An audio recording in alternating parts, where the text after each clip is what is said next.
बिस्मिल्लाहिर्रहमानिर्रहीम, अस्सलाम वालेकुम एंड वेरी गुड मॉर्निंग। नई सुबह, नई उम्मीदें और बहुत सारे नए ख्वाबों के साथ जी उठा पाकिस्तान। मैं हूँ आपकी होस्ट सना अमजद। उम्मीद करती हूँ, दुआ करती हूँ आप सब खैरियत से होंगे और अल्लाह ताला हम सबको परेशानियों से, मुसीबतों से, आफतों से महफूज रखे। एंड अब तो हमें ये दुआ भी करनी चाहिए कि जो ये वबाई अमराज फैले हुए हैं, ये जो कोरोना जो अब एक नई शक्ल में, ओमिक्रॉन की शक्ल में मौजूद है, इसकी चौथी लहर है। ना सिर्फ पाकिस्तान में बल्कि दुनिया के तकरीबन 50 से ज़्यादा ममालिक जो हैं वो इस वक्त ओमिक्रॉन का शिकार हैं। और कहा यह जा रहा है कि इससे पहले जितना भी ये म्यूटेट हुआ है वायरस जो कोरोना का है, ये जो इस वक्त ओमिक्रॉन है, ये उससे भी ज़्यादा, कहीं ज़्यादा ख़तरनाक है। वैक्सीनेशन, अल्लाह करे कि जितने लोग इस वक्त मुझे देख रहे हैं वो वैक्सीनेटेड हों, उन्होंने वैक्सीनेशन करवा ली हो। अगर नहीं कराई है तो एक अच्छे इंसान, एक अच्छे शहरी होने की ज़िम्मेदारी है आपकी कि आप वैक्सीनेशन करवाएं, बिकॉज़ ये एक ऐसा मर्ज़ है जो आप दूसरों को भी लगाते हैं और इससे जान का नुकसान भी हो सकता है। सो ये हमने क्या किया, क्योंकि पिछला तकरीबन ये साल भी 2021 भी हमारा कोरोना की जद में आ गया, लास्ट ईयर भी इसी तरह से गुजरा, तो तकरीबन 2 साल गुजरने के बाद अब हमें कुछ आदत सी हो गई है। अब शायद जैसे शुरू में हम डरते थे या हम खौफजदा होते थे कि नहीं ये बहुत डेडली वायरस है, ये नुकसान पहुंचा सकता है, ये जान ले सकता है, स्टिल ऐसा ही है। ये शुक्र है कि हम वैक्सीनेटेड हैं तो शायद इसके नुकसानात उतने ज़्यादा ना हो हमारे जिस्म पर या जानलेवा साबित ना हो सके ये, लेकिन एहतियात हमें अब भी करनी है। सोशल डिस्टेंसिंग मेंटेन रखें। बहुत ज़्यादा इवेंट्स, शादियाँ या इस तरह की जगहों पे आप जाएं तो आप ख़ुद ख्याल करें, बिकॉज़ आप जो लोग काम करने जा रहे होते हैं उन्हें भी इस चीज़ का ख्याल करना चाहिए कि वापस जब आप घर जाते हैं तो घर में बच्चे मौजूद होते हैं, घर के बड़े मौजूद होते हैं, सो उनकी इम्यूनिटी काफ़ी कॉम्प्रोमाइज़ होती है और अगर हम वायरस घर लेकर जाएंगे तो आप सोचेंगे कितना नुकसान हो सकता है। सो हाथों की सफाई रखना, मास्क पहनना और उसके साथ साथ जो है सोशल डिस्टेंसिंग रखना बहुत इम्पॉर्टेंट है। इसके साथ एक और भी चीज़ जो बार बार गवर्नमेंट की तरफ से भी कही जा रही है, लोगों तक भी मैसेज पहुंचाया जा रहा है कि वो लोग जो 60+ हैं, जिनको वैक्सीनेशन हो चुकी है, उनके लिए बूस्टर डोज लगाना इम्पॉर्टेंट हो गया है, ताकि ये जो वायरस है, ये जो म्यूटेट होकर आया है, इसमें उनकी इम्यूनिटी जो है वो डेवलप हो सके। तो एहतियात कीजिए, अच्छी ग़िज़ा लीजिए। इसके साथ साथ जो है, जिस तरह कलौंजी के बारे में कहा जाता है कि मौत के अलावा हर चीज़ की शिफा इसमें मौजूद है, तो कलौंजी का इस्तेमाल जो है रिसर्च साबित करती है कि इम्यूनिटी बूस्टर के तौर पर काम करता है, तो उसका इस्तेमाल ज़रूर कीजिए। मैं एक ब्रेक ले रही हूँ। जब मैं ब्रेक से वापस आऊँगी सो हमारे आज के मेहमान हमारे साथ मौजूद होंगे। उम्मीद है कि आप भी साथ रहेंगे। तो मिलते हैं एक छोटे से ब्रेक के बाद।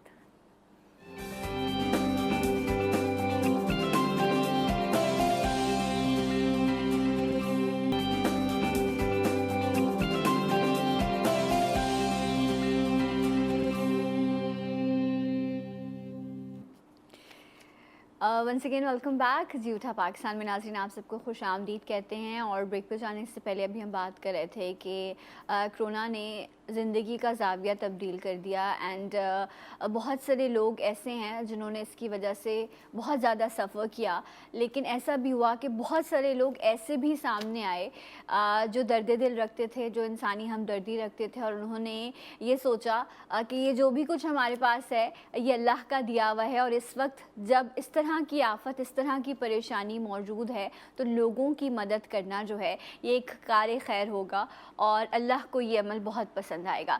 एक ऐसा ग्रुप जो पिछले कई सालों से ना सिर्फ पाकिस्तान के बड़े ग्रुप्स, अगर मैं बिज़नेस इंडस्ट्री की बात करूं तो उसमें फ़हरिस्त में, सरे फ़हरिस्त में मौजूद है। एंड इसके साथ साथ जो है चाहे कार खैर के काम हों, इन्होंने इंडस्ट्रीज़ बहुत ज़्यादा लगाई ताकि लोगों को रोज़गार मिल सके। इसके अलावा वुमेन एम्पावरमेंट पे भी इन्होंने बहुत काम किया है। ऐसे इलाके जहाँ पर ख़वातीन जो है उनको घर से बाहर नहीं निकलने दिया जाता था या उनको नौकरियाँ नहीं मिलती थी, वहाँ पर इन्होंने उनके लिए इंडस्ट्रीज़ लगाई, उनको काम दिया। पढ़ाई के हवाले से इन्होंने बहुत काम किया ताकि पढ़ सके, सस्ते कम पैसों में जो है वो पढ़ाई भी इन्होंने लोगों तक पहुंचाई। जो जो इनकी ज़िंदगी में मराहिल गुजरते गए उनको आज हम डिस्कस करेंगे। इनके फादर ने ये जर्नी शुरू की थी। आज उनके बेटे हमारे साथ मौजूद हैं। ग्रुप एमडी मेडिकैम, टशमी केन academy, Medicam, Icon builder and developers इनका ताल्लुक़ है। जुनेद खलील नैनीताल वाला। अस्सलाम वालेकुम, कैसे हैं आप? खैरियत से हैं? मैं ठीक, अल्हम्दुलिल्लाह। आप बताएं। All good. आपके अब्बा कैसे हैं? वो भी ठीक है। Okay, all right. हम एक्सपेक्ट कर रहे थे कि वो होंगे आज, लेकिन आज हम बेटे से अब्बा की कहानी सुनेंगे। All right. जब हम कोरोना की बात करें तो मैं और आप हम हमेशा हर साल सोचते हैं कहीं घूमने जाना है ताकि एक थोड़ा सा चेंज आ सके, लेकिन कोरोना में पिछले 2-2.5 सालों से हम सब स्टक हैं, कहीं मूव नहीं हो पा रहे, और उसकी वजह से जो होटल इंडस्ट्री है उसने भी बहुत ज़्यादा सफ़र किया है। सो इस हवाले से भी आज हम इनके मसाइल भी और अब पूछेंगे कि अब कितना चेंज आया है, कितनी बेहतरी आई है।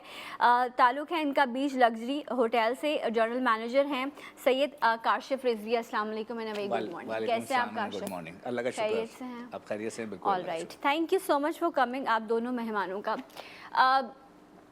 अब्बा से अगर मैं स्टार्ट करूं आपकी ये सारी जर्नी, स्टार्ट कहाँ से हुआ था ये सारा सफ़र? देखें, तकरीबन कोई आई थिंक 1965 1966 से जो है ना वो हम लोगों ने एक्चुअली अपनी बिज़नेस जर्नी जो है ना वो स्टार्ट की। मेरे जो 4 फादर्स होते थे वो बेसिकली इंडिया से माइग्रेट करके जो है ना वो कराची आए। इंडिया से कहाँ से आप? दिल्ली से एक्चुअली नैनीताल से दिल्ली एंड देन दिल्ली से जो है ना वो कराची 1947 में ही मूव कर गए थे। और जिस वक्त हम लोग यहाँ पर आए तो हम लोग एक जो है ना वो आपका जो केमिस्ट की होलसेल शॉप होती है ना वो बेसिकली जो है ना ओन किया करते थे। आपकी यहाँ बहुत मशहूर जो है ना वो एक एरिया कच्ची गली जिसको बोलते हैं, जो पूरा ये आपका यहीं डेंसो हॉल के पास ही है। वो पूरा हब है एक्चुअली फार्मास्यूटिकल का, होलसेल का। तो वहाँ हम एक शॉप ओन करते थे। 2-3 जो है ना वो कंपनीज की डिस्ट्रीब्यूशन भी जो है ना ओन किया करते थे।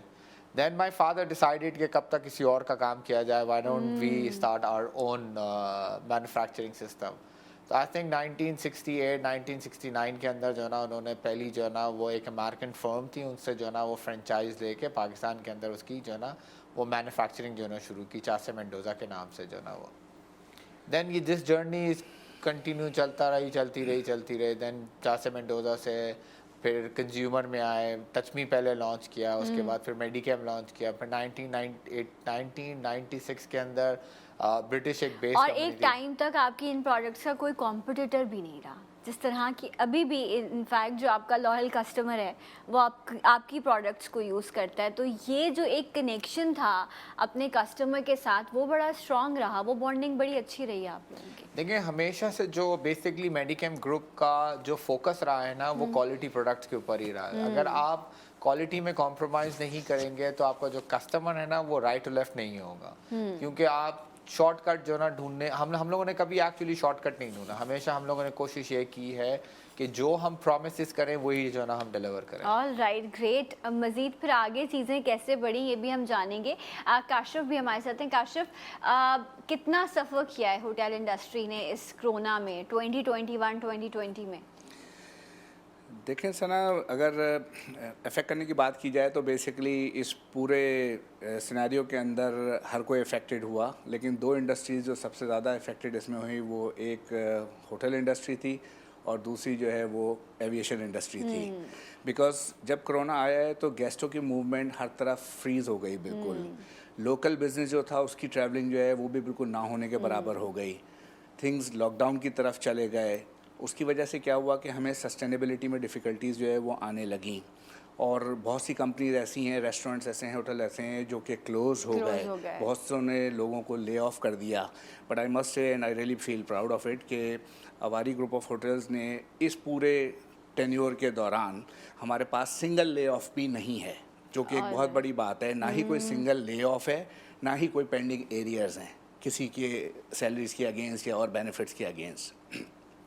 तो मैं समझता हूँ कि बिज़नेस जो है वो बहुत बैडली इफ़ेक्टेड हुआ, लेकिन ये कि हमने उसके ऑल्टरनेट जितने ड्राइव कर सकते थे वो किए। But again at the end of the day normal business flow को आप कंपेयर नहीं कर सकते किसी भी बिल्कुल ऑल्टरनेट ऐसा अरेंजमेंट तो से। है, ये वाला प्रॉब्लम तो बहुत सारे, लेकिन ये अच्छी बात है कि जो आपके साथ हैं, आप जब जब अच्छा वक्त था वो साथ थे, तो अब बुरे वक्त में भी जो है ऐसा नहीं कि लोगों को अलग कर दिया जाए। अभी आप जिक्र कर रहे थे कि शॉर्टकट्स लाइफ में जो लोग लेते हैं फिर वो उसका रिज़ल्ट भी देखते हैं। सो मैं क्योंकि माशाल्लाह से एक बड़ी ही एक शाइनिंग जर्नी रही है आपके फादर की भी, और अब आप लोगों का पूरा ग्रुप भी इस तरह से काम कर रहा है। सो हर किसी की एक की ऑफ सक्सेस, एक कोई जुमला ऐसा होता है जो उनकी ज़िंदगी को तब्दील कर देता है, या वो कहते हैं कि कोई भी चीज़ स्टार्ट करने से पहले मेरा ये फॉर्मूला है, मैं इसे अप्लाई करता हूँ। तो आप लोगों के ग्रुप की क्या चीज़ है जो आप लोग मेंटेन रखते हैं कोई भी काम शुरू करने से पहले, या कोई अब्बा ने बात कही हो कि ये इस पर कोई कॉम्प्रोमाइज़ नहीं है? देखिए, जैसे काशिफ साहब ने कहा कि बुरे वक्तों में भी हमने अपने एम्प्लॉयज़ का जो ना वो ख़ास ख्याल रखा। तो आई थिंक जो हमारा भी जो सिस्टम है वो बेसिकली यही है कि हमारे यहाँ जो एम्प्लॉयज़ का जो टर्नओवर है वो एक्चुअली बहुत ही जो है ना वो मिनिमम है। हम लोग ह्यूमन रिसोर्सेज के ऊपर जो है ना बहुत ज़्यादा जो है ना वो काम करते हैं। वी थिंक के जो एक्चुअली कंपनी के जो एसेट्स हैं वो ह्यूमन रिसोर्सेज है। तो कोशिश हमारी यही होती है कि हमारे पास से लोग जो ना वो जॉब छोड़कर जाए नहीं और टर्नओवर्स ना हो। कोरोना की सिचुएशन में जब लगा कि लोगों को ज़रूरत है और माशाल्लाह से एक नाम है आप लोगों का, तो फिर किस तरह से आपने उन चीज़ों को जो है वो लोगों तक पहुंचाया? देखिए, माशाल्लाह हमारे ग्रुप में तकरीबन जो है ना कोई 3,500 से 4,000 एम्प्लॉयज़ जो है ना डायरेक्टली जो है ना एम्प्लॉयड हैं। तो हमारी जो सबसे पहली रिस्पॉन्सिबिलिटीज़ थी वो बेसिकली उनकी तमाम रिक्वायरमेंट्स, उनकी फाइनेंशियल्स भी और मेडिकल रिक्वायरमेंट्स भी जो है ना वो पूरी करना थी। इंडस्ट्रीज़ तो जैसे जैसे जो सबको पता है कि सारी इंडस्ट्रीज़ जो है ना वो बहुत बुरी तरीके से हिट हुई थी, और हमारी भी कोशिश यही थी कि हम किसी भी ना किसी किस्म से जो है ना किसी एम्प्लॉयज़ को जो है ना वो कोई प्रॉब्लम्स में ना लाएं, किसी की सैलरी कट डाउन ना करें, किसी को ले ऑफ ना करें। और कोशिश ये की थी कि थोड़ा सा उसको लिंगर ऑन करने की कि भाई इंशाल्लाह जी बुरा वक्त चल रहा है लेकिन इंशाल्लाह अच्छा टाइम भी आएगा। अच्छा टाइम भी आएगा। बहुत सारे लोग इस वक्त हमारे यंगस्टर्स देख रहे होंगे, होटल मैनेजमेंट के बारे में बहुत सारी चीज़ें शायद आप लोगों ने रिसर्च भी की होंगी, जाने भी होंगी। ये इंटरनेशनली इस प्रोफेशन की बहुत ज़्यादा डिमांड भी है, और फाइनेंशियली भी अगर देखें तो एक तरह से एक टाइम पर जाकर बड़े लोग स्टेबल भी हो जाते हैं, लेकिन लोग इस बारे में इतना ज़्यादा अवेयर नहीं रखते, अवेयरनेस नहीं है लोगों में। सो होटल मैनेजमेंट जो है, जो लोग इस तरफ आना चाहते हैं, स्कोप क्या है पाकिस्तान में इसका? देखिए, पाकिस्तान में इसका स्कोप अब जो है वो काफ़ी ग्रो कर रहा है, और होटल्स जो है वो इतने ओपन नहीं हो रहे हैं अभी जिस स्पीड से होने चाहिए थे। लेकिन एक अच्छी चीज़ ये है कि हॉस्पिटैलिटी मैनेजमेंट के जो इंस्टीट्यूशंस हैं वो बहुत तेज़ी से आगे आ रहे हैं, और उसमें कुछ इंस्टीट्यूशंस जो है वो ऐसे हैं जो बहुत क्वालिटी स्टाफ जो है वो प्रोड्यूस कर रहे हैं। और उसमें क्योंकि हमारी इंटरेक्शन होती रहती है उनकी कॉन्वोकेशंस में जाने की, उनके एक्टिविटीज़ में शिरकत होने की। गिनती के 2-3 ही हैं, अदरवाइज तो मेरे ख्याल से जो प्राइवेटली कर रहे हैं वो इतना ज़्यादा चार्ज कर रहे हैं कि आई थिंक एक शख्स जो खुद अभी कमाता भी नहीं है उसके लिए उन कोर्सेज को अफोर्ड करना मुश्किल है। यस, आई एग्री कि उसमें वो एक्सपेंसिव भी हैं, लेकिन उसके अलावा कुछ गवर्नमेंट लेवल के ऊपर इंस्टीट्यूट्स हैं वो भी culinary आर्ट्स के ऊपर बहुत काम कर रहे हैं। और आई थिंक पिथम का जिक्र पिथम जो है वो कर रहे हैं। उसके अलावा और प्राइवेट इंस्टीट्यूशंस जो हैं वो हैं। और अगर आप इस तरह से बात करें तो देखें, इंस्टीट्यूट से पढ़ना एक चीज़ है। मैं आपको एक छोटी सी मिसाल जो है वो देता चलूँ कि मेरा ताल्लुक़ हॉस्पिटैलिटी इंडस्ट्री से है। कोई ये कहे कि जी I am a hospitality graduate, तो ऐसा नहीं है। मैं ग्रेजुएशन मैंने सॉफ्टवेयर इंजीनियरिंग कंप्यूटर साइंसेज के अंदर की। होटल इंडस्ट्री में आए, वो छोड़ के आप यहाँ क्यों आ गए? ये सवाल हर कोई टीवी शो में मुझसे बिल्कुल ऐसे ही पूछता है, जैसे कि अभी आपने पूछा कि भाई यहाँ क्यों आ गए आप। You see, it's all about what you enjoy. अच्छा, इसको आप एंजॉय करते हैं? Academic background is one part of the life, yes. दूसरी चीज़ ये है कि जब मैं होटल इंडस्ट्री के अंदर आया तो मुझे मज़ा बहुत आया। I love the way people interact.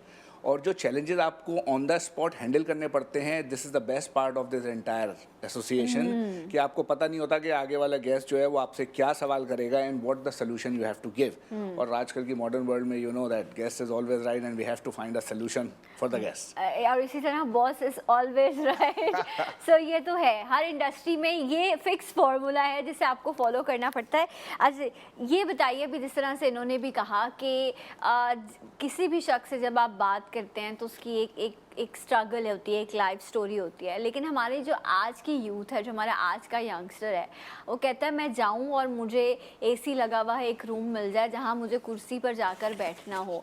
तो क्या सक्सेस इतनी आसानी से मिल जाती है? अगर मैं आपसे ये कहूँ कि जो हमारी यूथ है उनके लिए आपको क्या लगता है कि आज वो वैसे स्ट्रगल नहीं करना चाहते जिस तरह हम अपने बड़ों की स्टोरी सुनते थे, या भी जिस तरह आप अपने वालिद साहब का बता रहे थे कि उन्होंने सोचा फिर स्ट्रगल की? इतना आसान तो नहीं होगा कि इतना बड़ा एम्पायर खड़ा हो गया हो।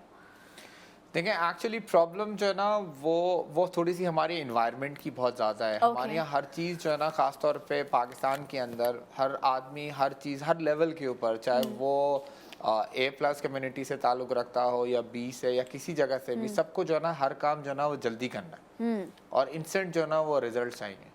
उसका एक्चुअल प्रॉब्लम ये आ रही है कि जो ह्यूमन रिसोर्सेज पे क्वालिटी प्रोड्यूस होनी चाहिए, वो उसका जो ना बहुत ज़्यादा जो ना पाकिस्तान के अंदर फुकदान है। और जितनी भी होती भी है प्रोड्यूस, वो बेसिकली मोस्टली जो ना वो एक्सपोर्ट हो जाती है। आपका यूई चली जाती है, सऊदीया चली जाती है, या इमिग्रेशन लेके कनाडा या अमेरिका टाइप की जगह के ऊपर जो ना मूव हो जाती है। तो आई थिंक यूथ को थोड़ा सा जो है ना वो इन्वायरमेंट को क्रिटिसाइज़ करने से बेहतर है कुछ अपने आप को जो है ना वो देखना चाहिए। मैं आपको अपनी एग्जांपल दूंगा कि जिस वक्त मैंने अपनी प्रोफेशनल लाइफ शुरू की तो मुझे एसी का कमरा नहीं मिला। अच्छा, मुझे एसी का किसने डिसाइड किया कि आपको एसी का कमरा नहीं मिलेगा? जैसे काशिफ साहब ने कहा, बॉस इज ऑलवेज राइट, वही जो है ना जो हमारे चेयरमैन साहब थे, मतलब father, he actually put me in a very very small position, जहाँ पर बेसिकली मुझे मजदूरों के साथ काम करना था, उनके साथ सामान उठाना था, उनके साथ उसकी काउंटिंग करनी थी, उनकी पूरी डिस्पैचिंग करनी थी। आई थिंक मैंने तमाम अपनी कंपनी के तमाम लेवल क्रॉस करके एमडी की सीट जो है ना वो हासिल की है। हाँ, ये ज़रूर था कि शायद मेरे लिए एमडी की सीट लिखी हुई थी, बट ऐसे मुझे गिवन नहीं हुई और आई स्ट्रगल अ लॉट उस सीट को अर्न करने के लिए। All right. तो कभी अब्बा से शिकायत नहीं है घर जाके अम्मा को बोला ये देखें ये मेरे साथ ऑफिस में ये करते हैं, इस तरह का सलूक करते हैं? कभी कंप्लेन किया कि मैं बेटा हूँ, मैं ये सब कुछ मेरा है, मेरा हक है, और मुझे दूसरों के सामने जो है वो इस तरह से बिहेव करते हैं? ये वाली चीज़ आती थी कभी? बहुत ज़्यादा आती थी। देखें ऑफ कोर्स हम भी यूथ से जो है ना वो गुजरे हैं और यूथ की जो फीलिंग्स होती है वो सेम ही होती है, लेकिन आई थिंक इसके अंदर क्रेडिट थोड़ी सी मेरी वालदा की तरफ जाता है कि उन्होंने कभी भी मुझे उसके ऊपर पैम्पर नहीं किया, कभी उन्होंने वालिद साहब की जो ना डिसीजंस के ऊपर अगेंस्ट नहीं खड़ी हुई, और उन्होंने हमेशा ये कहा कि बेटा जो भी आपके वालिद साहब कर रहे हैं, he himself struggle a lot, और आप देखें आपको तो फिर भी एक प्लेटफॉर्म मिला हुआ है जहाँ पर सिर्फ आपने ग्रो करना है। उन्होंने तो वो प्लेटफॉर्म बनाया था और वो भी स्क्रैच से बनाया था। तो आई थिंक वो जो उनकी मोटिवेशंस थी और जो हमें भी पाथ नज़र आ रहा था, एंड आई थिंक उस ज़माने के पेरेंट्स थोड़े से जो ना वो मेंटली और फिजिकली तौर के ऊपर हम लोगों से ज़्यादा स्ट्रांग हुआ करते थे, तो उनकी सपोर्ट बहुत थी। वो ज़रा मतलब पैम्पर भी करके जो ना वो समझा के दोबारा से उसी जो ना स्टेज के ऊपर भेज दिया। वो ये कहते थे कि ये आप हमारे सामने थोड़ा मुश्किल सफ़र तय कर ले ताकि आगे ये जो इस एनवायरनमेंट की या लोगों की सख्ती और गर्मी है उसे बर्दाश्त करने की उसमें कुव्वत पैदा हो जाए। लेकिन आज के पेरेंट्स शायद ज़्यादा पैम्पर करते हैं, मे बी कहीं ऐसा हो कहीं ना हो, बट इट्स वेरी इंपॉर्टेंट। माँ बाप का साया ज़िंदगी में बड़ी कीमती चीज़ है। अल्लाह ताला वालिदैन का साया सब पर सलामत रखें। एक ब्रेक लेते हैं, ब्रेक से वापस आएंगे, मज़ीद बात करेंगे, आपकी कॉल्स भी शामिल करेंगे। हमारे साथ रहिए जी उठा पाकिस्तान में।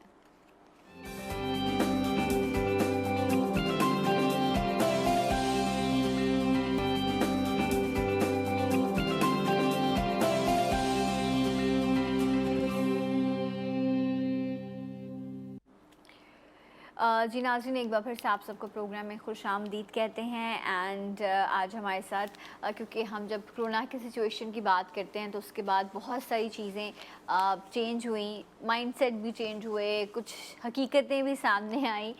सो आज कुछ इस हवाले से हम डिस्कस कर रहे थे कि जो बिज़नेस कम्युनिटी है उन्होंने गवर्नमेंट के साथ मिलकर बड़ी सपोर्ट की, बहुत संभाला इस कंडीशन में सिचुएशंस को। सो इस हवाले से कुछ डिस्कशन हो रही है। जुनेद खलील नैनीताल वाला हमारे साथ मौजूद हैं and general manager beach luxury Syed Kashif Rizvi भी हैं। आप दोनों को एक बार फिर से वेलकम करते हैं। वैसे मुझे ये बताइएगा कि इस वक्त भी जो है बहुत सारे लोग जो हैं वो इस बारे में सोचते हैं कि होटल्स में जाना, मैं काशिफ आपसे बात करी, सो डू यू थिंक कि इस वक्त कोरोना के हवाले से जितनी भी SOPs हैं उनको आप लोग फॉलो कर रहे हैं तो लोग इजीली जो है वो मूव ऑन कर सकते हैं, इवेंट्स वगैरह कर सकते हैं अपने? जी बिल्कुल। जो कोरोना की SOPs हैं उसको हम मैक्सिमम इन्फोर्स करने की जो है वो कोशिश कर रहे हैं और लोग भी काफ़ी हद तक उसमें जो है वो कॉपरेट जो है वो कर रहे हैं। इस चीज़ को आप इससे कंपेयर ना करें कि जी बाहर स्ट्रीट के ऊपर या मार्केट्स के अंदर उसकी इन्फोर्समेंट हो रही है या नहीं हो रही है, because there is no one there to enforce those thing. But we as a hotel हम इन चीज़ों को इन्फोर्स करते हैं बिकॉज ये गवर्नमेंट के लेट डाउन पॉलिसी प्रोसीजर्स हैं, SOPs हैं, तो उसको फॉलो करना जो है वो सबके लिए लाजिम है और at the end of the day वो सबके बेटर हेल्थ के लिए है। उसमें किसी का पर्सनल इंटरेस्ट नहीं है, उसको इम्पॉर्टेंट है कि आप उस चीज़ को मेक श्योर करें। जब मैं आपके ग्रुप की बात करती हूँ तो उसमें सबसे ज़्यादा जो हाईलाइटेड चीज़ें दैट ग्रुप जो आप लोग एजुकेशन के हवाले से आप लोग काम कर रहे हैं पाकिस्तान में, स्पेशली कराची में आप लोगों के ग्रुप्स मौजूद हैं, इस हवाले से बताइएगा। देखिए मुझे ऐसा लगता है और इनफैक्ट पूरे ग्रुप की फ़िलासफ़ी भी कुछ ऐसी है कि माशाल्लाह we earn a lot from Pakistan. We thought के कुछ ना कुछ जो ना वो हमें जो ना हमारी सोसाइटी को जो ना वो वापस करना चाहिए। तो देन वी प्लान कि हम एक ऐसा स्कूल पाकिस्तान के अंदर बनाएं जो जिसके अंदर इन हाउस जो ना वो तमाम जो ना वो फैसिलिटीज़ जो ना वो मौजूद हों, जैसे इंटरनेशनली जो ना स्कूल्स एक्चुअली डेवलप होते हैं। Then we plan to make Ken academy जो तकरीबन कोई 25 एकड़ के ऊपर जो ना वो स्कूल हमने बनाया, जहाँ पर वर्ल्ड क्लास जो ना वो फैसिलिटीज़ एजुकेशन के साथ football field, cricket ground, horse riding, swimming pool, basketball court, gymnasium, तकरीबन कोई 700 लोगों का एक्चुअल जो ना इंडोर ऑडिटोरियम भी जो ना वो मौजूद है। माशाल्लाह। और सबसे अच्छी चीज़ ये है कि it's a non profitable organization जिसके अंदर हमारी जो भी इनकम होती है, और अगर इनफैक्ट हमारी इनकम उसमें लेस भी होती है तो we'll put from our own pocket, और उसके अंदर हम जो डिज़र्विंग स्टूडेंट्स होते हैं, अब डिज़र्विंग जो ना उसके अंदर हमने कोई भी क्लास जो ना वो डिसाइड नहीं की है मेरिट के ऊपर। मतलब इवन कोई अमीर का बच्चा है और वो मेरिट के ऊपर आ रहा है तो वो भी स्कॉलरशिप ले रहा है, और जो गरीब का बच्चा है वो भी जो है ना वो सेम फैसिलिटीज़ के अंदर जो ना सारी चीज़ें एंजॉय कर रहा है। उसकी तमाम जो पेमेंट्स होती है वो बेसिकली हम खुद अपने जो ना ग्रुप से जो ना माशाल्लाह। उसकी इन एकेडमी जो है उससे आप लोग इस तरह से ओन कर रहे होते हैं। फिर ऑर्किड स्कूल्स जो हैं वो एक अलग सिस्टम है, वो एक कमर्शियल पूरा सिस्टम है। वो कमर्शियल जो ना वो सिस्टम है जो पूरे शहर के अंदर जो ना ऑलमोस्ट फैला हुआ है। वी ओपन एक्चुअली 4 ब्रांचेस, एक क्लिफ्टन में, एक गुलशन में, एक नॉर्थ नाज़िमाबाद में, एक PCHS के अंदर। तो हमें ऐसा लगता है कि पाकिस्तान के अंदर जो ना अभी भी क्वालिटी एजुकेशन का जो ना वो फुकदान है, तो हम वी ट्राइंग के किसी ना किसी तरीके से जो ना कुछ अच्छा, ये जो इतने ज़्यादा एजुकेशन सिस्टम बन गए ना, एक गली मोहल्ले का स्कूल है, फिर एक उससे थोड़ा सा बड़ा मोहल्ले का एक बड़ा स्कूल है, गली मोहल्ले के अलावा भी इलाके का एक बड़ा स्कूल होता है, फिर मैट्रिकुलेशन सिस्टम है, फिर O लेवल्स है, फिर गवर्नमेंट है, तो इतना ज़्यादा मिक्स हो गया जिसकी वजह से शायद माइंड सेट भी और फिर सोच भी जो है वो कहीं ना कहीं आपको डिस्ट्रैक्टेड नज़र आती है। तो आई थिंक इस पर तरीके से बेहतर स्ट्रैटेजी के साथ जिस तरह से प्राइवेट सेक्टर के लोग हैं, गवर्नमेंट के लोग हैं, इनको मिलकर कोई स्ट्रैटेजी डेवलप करनी चाहिए ताकि हम एक कोई थॉट तो क्रिएट कर सकें। देखिए ये जो सिस्टम है ना, ये जो डिबेट है ना पूरी दुनिया में चल रही है। आप कहीं भी चले जाएं आपको ये सारे सिस्टम मिलेंगे, दैट्स योर ओन चॉइस। अब आपने अपना फोकस क्या किया हुआ है, आपने O लेवल्स पढ़ना है, आपने मैट्रिक पढ़ना है, आपने अमेरिकन सिस्टम पढ़ना है, आपने कोई और सिस्टम जो ना वो पढ़ना है, ये सब आपकी अपनी चॉइस है, आपके अपने जो ना वो डिसीजन है। एंड आई थिंक कि मेरे अपने ख्याल के मुताबिक पाकिस्तान के अंदर जितनी इन्वेस्टमेंट प्राइवेट सेक्टर ने की हुई है, जितनी एजुकेशन के अंदर प्राइवेट सेक्टर ने होल्ड किया हुआ है, तो ये हमारी ब्लेसिंग है हाँ, actually। लेकिन मुझे एक चीज़ पर जो मैं खुद पेन फील करती हूँ वो ये कि हमारे यहाँ जिस तरह से अभी मैं बात भी करी थी, मैट्रिकुलेशन है, ओ लेवल है, मोहल्ले का स्कूल है, मदरसा सिस्टम है। अगर इन 4-5 मीडियम्स के आप बच्चों को एक बच्चे को एक रूम में बिठा लें, वो एक दूसरे से बात नहीं कर सकेंगे, वो एक दूसरे से इंटरेक्ट नहीं कर सकेंगे। माइंड सेट जो है बहुत ज़्यादा डिफरेंट थॉट्स पर चला जाता है। तो मैं उसके हवाले से चाहती हूँ कि कोई एक चीज़ ऐसी हो, कोई कुछ बेहतर स्ट्रैटेजी डेवलप की जा सके जिसको मेक श्योर किया जाए कि वो सब जगहों पर एक जैसी हो सके, अगर पॉसिबल है। देखिए, अगर इवन मैं आपको 2 सिस्टम की जो ना कंपैरिजन बता देता हूँ। अगर कोई मैट्रिक स्कूल भी प्रॉपर तरीके से उनका करिकुलम अप्लाई करे, चाहे वो प्राइवेट सेक्टर में हो या गवर्नमेंट सेक्टर में हो, तो वो बच्चा भी ओ लेवल्स के बच्चे से बेहतर है। आई माई सेल्फ एन एग्जाम्पल, मैं मैट्रिक से पढ़ा हुआ हूँ और मैं ओ लेवल्स जो है ना वो पढ़ाने के लिए जा रहा हूँ। तो ऐसी कोई बात नहीं है, सिर्फ एक दो चीज़ों की हमारे यहाँ जो है ना एक्चुअल में फुकदान है। एक अपडेटिंग कि करिकुलम जो ना जो डे बाय डे जो है ना जो अपडेट होना चाहिए वो मैट्रिक सिस्टम में वो अपडेट नहीं हो रहा। जो अभी आगा खान सिस्टम के अंदर वो थोड़ी सी उसके अंदर जो ना अपडेटिंग शुरू हुई है। उसके अलावा उसकी एप्लीकेशन वो अप्लाई कैसे किया जा रहा है उसमें डिफरेंस है। उसमें थोड़ा सा चेंज आता है। फिर अब बात ये भी होती है कि जो पढ़ाने वाले हैं वो कितना कॉन्फिडेंस उस बच्चे में देते हैं। थोड़ी खाने पीने की बात करते हैं, विंटर्स है, सो जो है क्या कुछ नया मेन्यू चेंज होता है सीजन के हिसाब से? मेन्यू बिल्कुल चेंज होता है सीजन के हिसाब से। अवारी में तो हम देखते रहते हैं मतलब लाइक सी फूड और ये वो बहुत सही चीज़ें एंड इट्स रियली गुड माशाल्लाह। आजकल तो सी फूड का क्योंकि सीज़न जो है वो स्टार्ट हुआ है, तो हमारा कैस्बा का जो सी फूड है उसमें जो हमारी ट्रेडिशनल डिशेस हैं, विंसेंट प्रॉन्स हैं, जैसे लॉबस्टर थर्मेडोर हैं। लॉबस्टर्स का जिक्र सुबह आपका फेवरेट क्या है सी फूड में? सी फूड में मेरा फेवरेट जो है, because I am not a really fond of seafood by myself, I am more towards barbecue items. Okay, right, तो वो तो पूरे साल ही चलते रहते हैं। लेकिन ये स्पेशलिटी ऐसी है लोगों की कि आजकल जो है वो काफ़ी फ्लो है हमारे पास। मतलब क्या बेस्ट चीज़ है सी फूड में जो लोग ट्राई करने आए? Lobster thermidor and Vincent prawns. All right, तो आज आप लोगों ने ट्राई करने जाना है। एक कॉलर भी है। अस्सलाम वालेकुम। Hello, good morning. मैं ठीक हूँ याया, आप कैसे हैं? अल्हम्दुलिल्लाह, you are looking so good.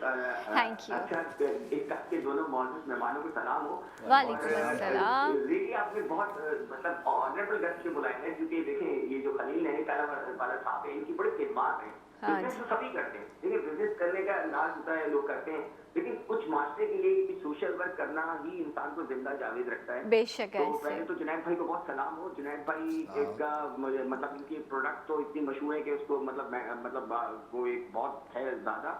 और दूसरी बात है, जो एजुकेशन में है ना, उन्होंने बड़ा अच्छा ये काम किया है। और इनका एक क्योंकि गवर्नमेंट लेवल पे तो काम हो नहीं रहा, तो प्राइवेट सेक्टर ही लेके चल रहा है। अच्छा, जुनैद भाई से मेरा सवाल ये, जुनैद भाई बात है कि क्योंकि इतनी महंगी एजुकेशन हो चुकी है और जाहिर बात है हर बंदा उसको अफोर्ड नहीं कर पाता। एक तो मेरा सवाल ये कि आपका क्या इसका प्लान है कि जैसे सेंट्रल के इलाके में मुझे आपके बहुत सारे स्कूल यहाँ नजर नहीं आते या मुझे पता नहीं है, तो इसके बारे में बताइए, क्योंकि बहुत बड़ी आबादी है और जहाँ लोग मिडिल क्लास रहते हैं, मिडिल क्लास भी रहते हैं, इनके बारे में।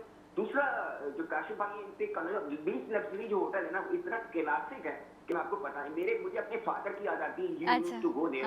और वो एक उसका जो चाहे जितने मॉडर्न होटल बन जाए, लेकिन बीच व्यू का बीच लग्जरी का एक अलग ही स्टाइल है और एक अलग ही। हाँ, मैं भी जब लास्ट गई हूँ ना याया, तो एक बड़े कूल से ग्रे हेयर्स में अंकल आंटी और उन्होंने दोनों ने वहाँ पे वो थे, तो मुझे बड़ा अच्छा लगा। मुझे लगा कि ये बड़े कंफर्टेबल हैं यहाँ पर और एक बड़ी प्यारी यादें हैं, मेमोरीज हैं लोगों की इस प्रॉपर्टी के साथ। थैंक यू सो मच, बहुत बहुत शुक्रिया याया का। और याया हमेशा कॉल करते हैं तो बड़े बेहतर सवाल करते हैं।